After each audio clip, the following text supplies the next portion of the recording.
We're grateful for your help here, Katie, and I know you have your sources within the palace, and I'm wondering, can you walk us through what happened behind the scenes leading up to this announcement?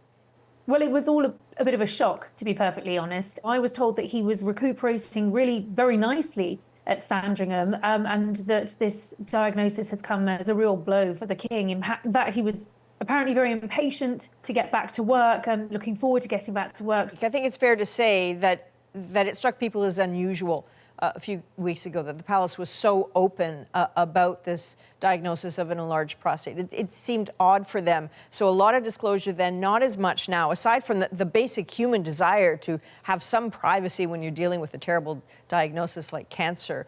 What do you make of the transparency and then less transparency?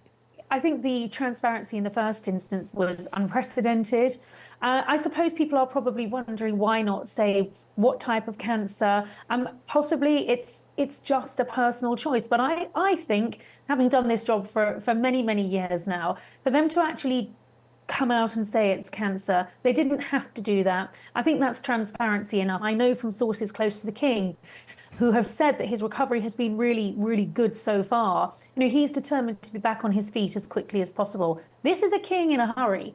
This is the king who comes to the throne and is king at 75, and he's got a lot to do. So this will be frustrating and, of course, shocking and distressing and concerning for the king and his family.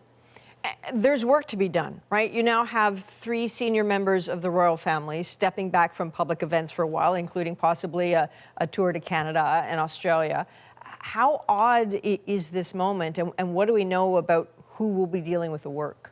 For the monarch in the early part of his reign, visiting those key countries in the Commonwealth is really important. Charles wants to be seen, as king in Australia, New Zealand, and in Canada. Well, there is a question mark over that. When you stand back and look at the family, then it's looking pretty pared down. Do you see Prince Harry making the trip to London now? Do you take anything from that? I think it's worth mentioning that Harry and Meghan were always part of Charles's vision for his slimmed down monarchy. And of course, that didn't happen because they upped and left. And we know that there have been some discussions between father and son, that the relationship is sort of thawing after so much unpleasantness. And I think there would be uproar, actually, if Harry wasn't to come over. This is clearly a serious condition. He's doing the right thing coming over.